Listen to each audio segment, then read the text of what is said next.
Assalamualaikum warahmatullahi wabarakatuh.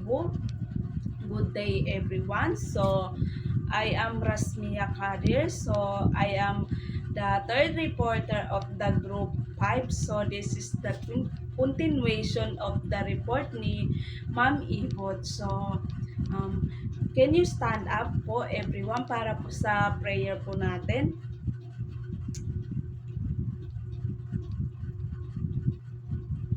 Okay, so tapos na po yung ating prayer. So, please, huwag muna kayong umupo para po magising naman po kayo and magalaw-galaw naman po yung ating katawan and yung mga utak po natin is magising din po para po sa mamaya sa discussion.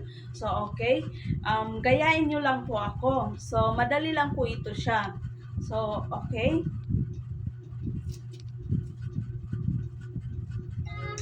Mataba, mapayat mga bibig, ngunit ang may papak sa likod ay iisa.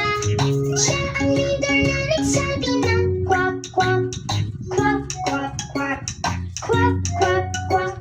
Siya ang leader na nagsabi ng kwak kwak.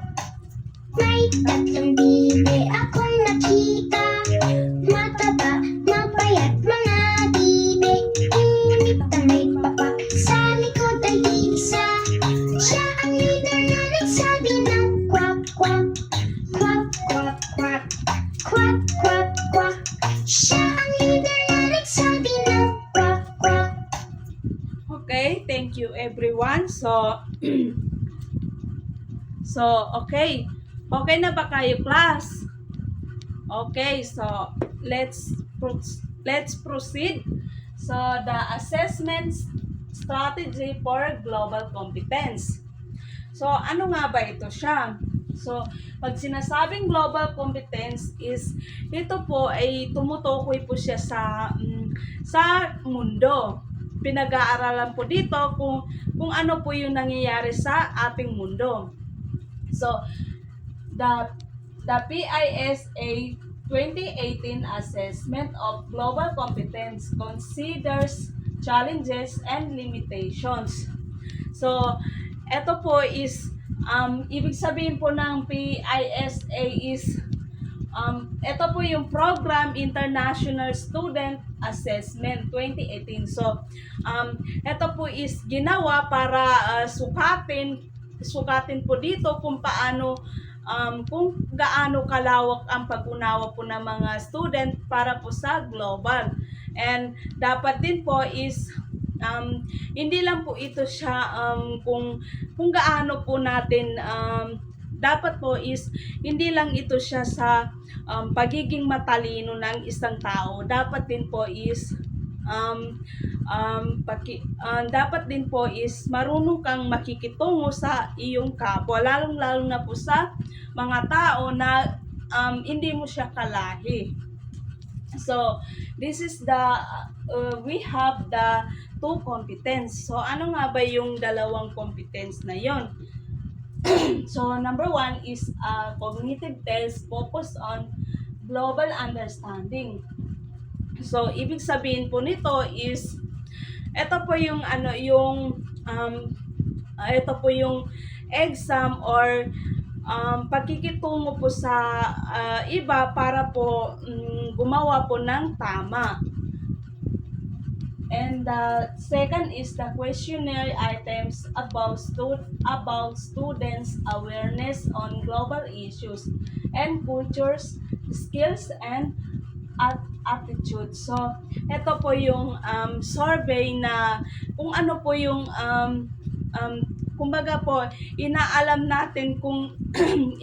po natin kung ano po yung katulad po ng issues ng global, and dapat po is aware tayo sa cultures, skills, and attitude po ng isang student. For example lang po yun siya. So, dapat po is hindi lang po siya paggawa ng tama, and dapat din po is mabuti ang action para po sa mundo. Kumbaga, ina-action na natin ito siya ng mabuti para po sa mundo. Okay? Nakuha niyo po class yung 2 competence po. Okay, let's proceed the curriculum for global competence, knowledge, skills, attitude, and values. So, schools can provide an opportunity for students to explore complex global issues. So, ibig sabihin naman po nito class is pinupunto po dito is tinutulungan po ng mga school kung paano po natin maintindihan ang problema po or sitwasyon po sa buong mundo. So, ito po yung pinag-aaralan po dito. Tinutulungan po tinutulungan po ng mga schools kung ano po yung problema ng ating mundo and skills, attitude, and values. So, the curriculum should focus on 4 knowledge domains. So, meron tayong curriculum na kailangan natin pag-aralan or nakapokus po sa 4 knowledge domain. Ito po yung tawag, the 4 knowledge domain. So, number 1 is culture and intercultural relation. Culture and intercultural relations. So, ano pong ibig sabihin nito? So, ang ibig pong sabihin nito is pag-aaral ng iba't ibang culture and kung paano tayo makisama and rumispeto sa ibang tao. And katulad po na lamang sa kapag may classmate kang bago, iba ang kanyang kultura is dapat is nire-respeto mo yun siya kahit iba ang kultura nila. So, number 2 is socio-economic development and interdependence. So, ano naman ang ibig sabihin nito? So, ang social economic is, ito po yung trabaho po or kabuhayan po ng isang tao. And tinutulungan din po ng nagtutulungan po ang ibang bansa and dito rin po sa Philippines is ibig sabihin po nito is nagtutulungan po ang mga bansa para po sa product. Yan po yung tinatawag na import and explore sa mga product. So, gets nyo po ba? So, yun po yung pinag-aaralan dito sa socio-economic development and interdependence. Dito po yung import and export. So, environmental sustainability. So, ito naman po is pinag-aaral po ng mga students dito is kung paano po pinapahalagahan ng kung paano pinapahalagaan yung kalikasan para naman po manatiling maayos at magamit din po sa susunod na henerasyon. So, number 4 is global institutions, conflicts, and human rights. So, dito naman po is alam naman natin na lahat tayo is may kanya-kanyang human rights. So, malaya tayong makapag-isip and malaya tayong gumawa ng yung gusto natin. So, yan po yung pinag-aaralan dito kung ano po yung human rights ng isang tao. So, the next is skills to understand the words and to take action. So, ano naman ibig sabihin nito, class? So, okay, can you explain po sa inyo sino po makakapagbigay ng ano po ibig sabihin nito? So, madali naman po siyang intindihin. So okay, Abibon, can you stand up? Okay, very good. So, ang ibig sabihin po nito is global competence built on specific cognitive communication and socio-emotional skills. Effective education for global competence gives students the opportunity to mobilize and use their knowledge, attitude, skills, and values together. So, mapapakinggan natin and makikita natin is paulit-ulit na lang din siya, attitude, skills, and values together. So, pinag-aaralan po dito is dapat po is hindi lang po matalino ang hindi lang po dapat matalino ang isang tao. Dapat is matalino rin tayo sa pakikipag-usap and gumawa ng tama. So, dapat is marunong kang rumispeto sa ibang culture natin. And next is knowledge about the words and other culture. So, ano naman ibig sabihin nito? The first one is perspective taking. So, the perspective taking refers to the cognitive and social skills of understanding how other people think and feel. So, dapat is sa dapat sa isang student, for example, tayong mga students, is dapat is marunong din tayong rumispeto sa ibang kalait. Kumbaga is kapag mayroon tayong classmate na galing siya sa ibang bansa, is dapat is nire-respect natin yung siya. And dapat is marunong din tayong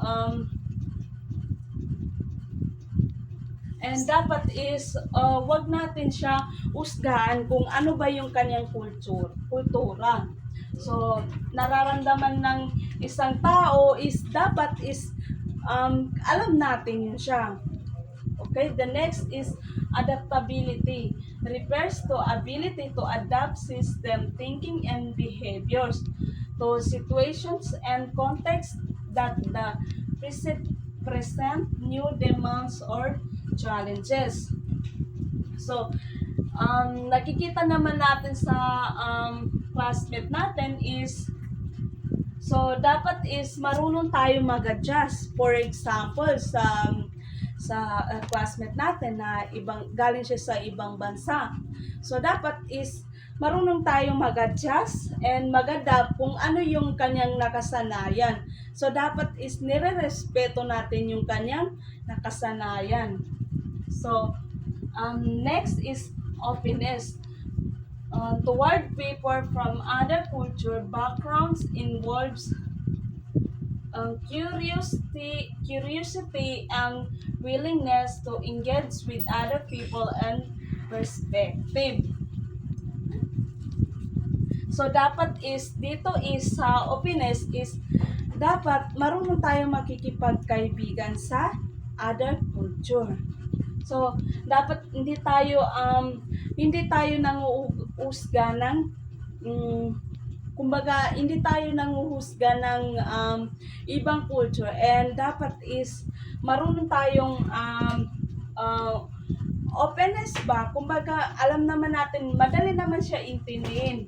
And so, dapat is marunong tayong ano nga ba yun?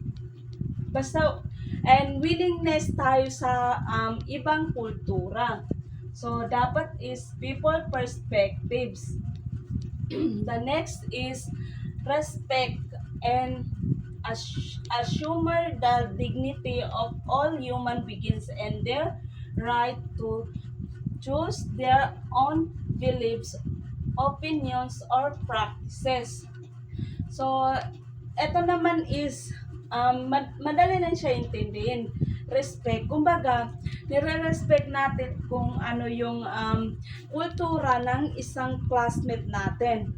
Katulad nga po doon sa example ko po na meron tayong classmate na galing po siya sa ibang bansa. So, dapat is nire-respeto natin kung ano po yung kanyang lingwahe or kung ano po yung kanyang katulad po kung ano po yung kanyang balat or ganun po, dapat is marunong tayong mag-respect kung ano po yung kanyang nakasanayan.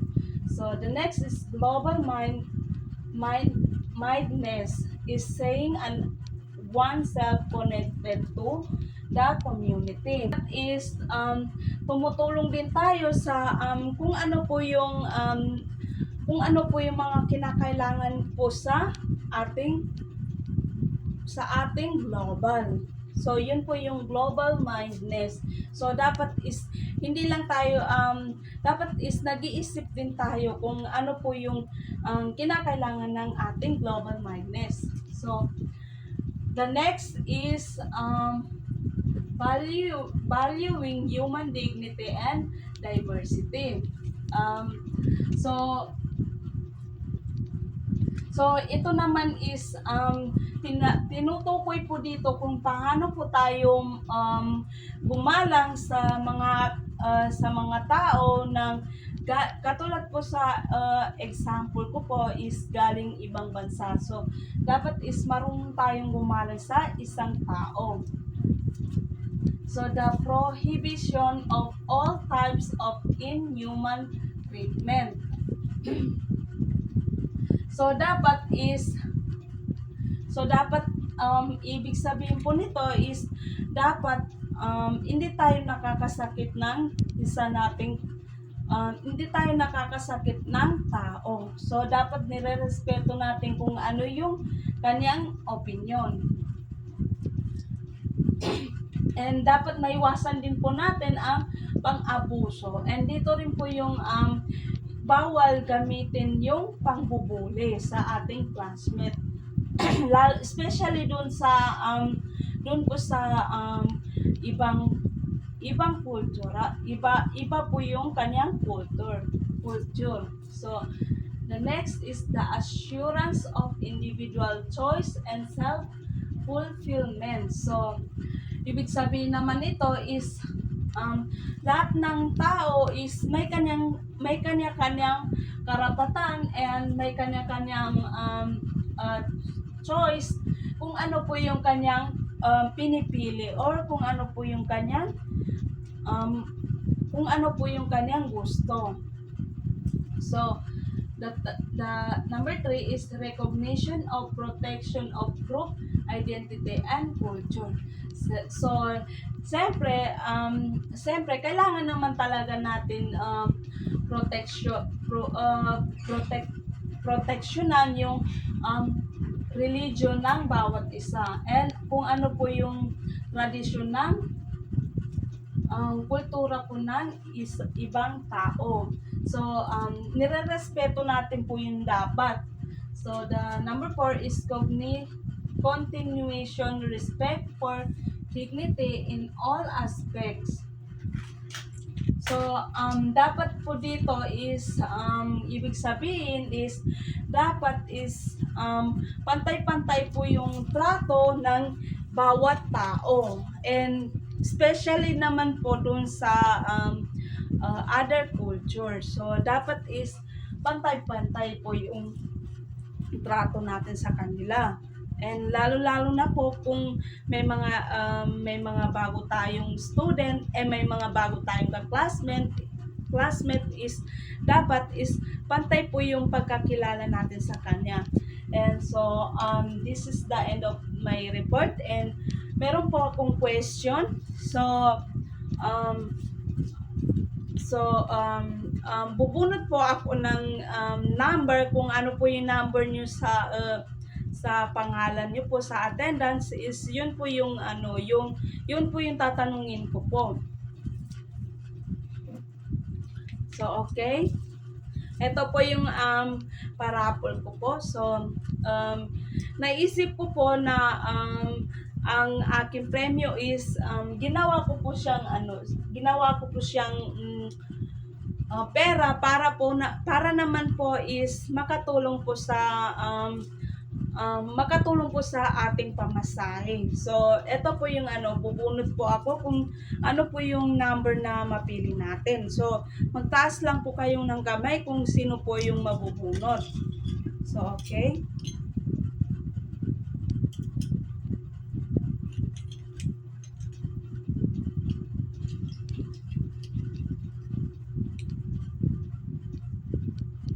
Sino po yung number 2? Okay. Number 2 is Abu Yasmin.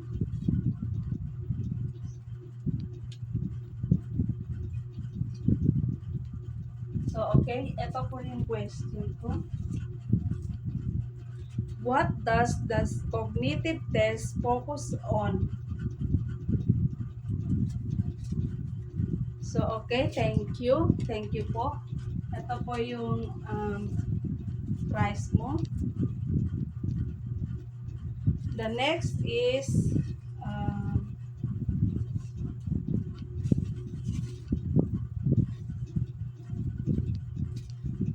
Norhaliza Simple.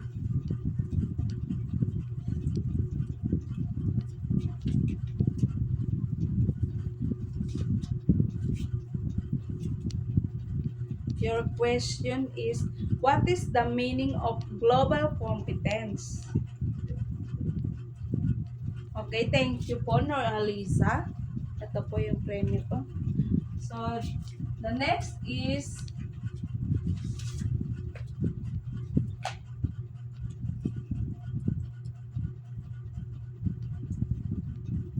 okay, Saima Ibod. Ito po yung question. Why is global competence important for student?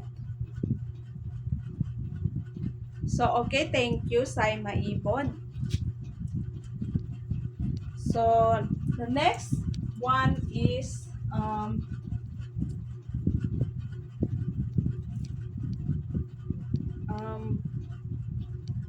okay, Sandara Sumangka.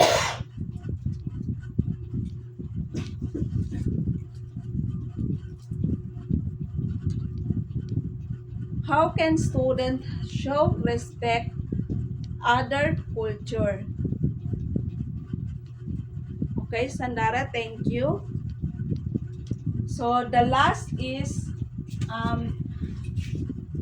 one is pwede mo ba i-explain sa akin kung ano po ibig sabihin nito for the last question? Bubunod po ako. Okay, Rihanna Ahmad. Okay, thank you very much, Rihanna Ahmad. Ito po yung premyo mo. So, okay class, thank you po sa listening and that's all. Thank you.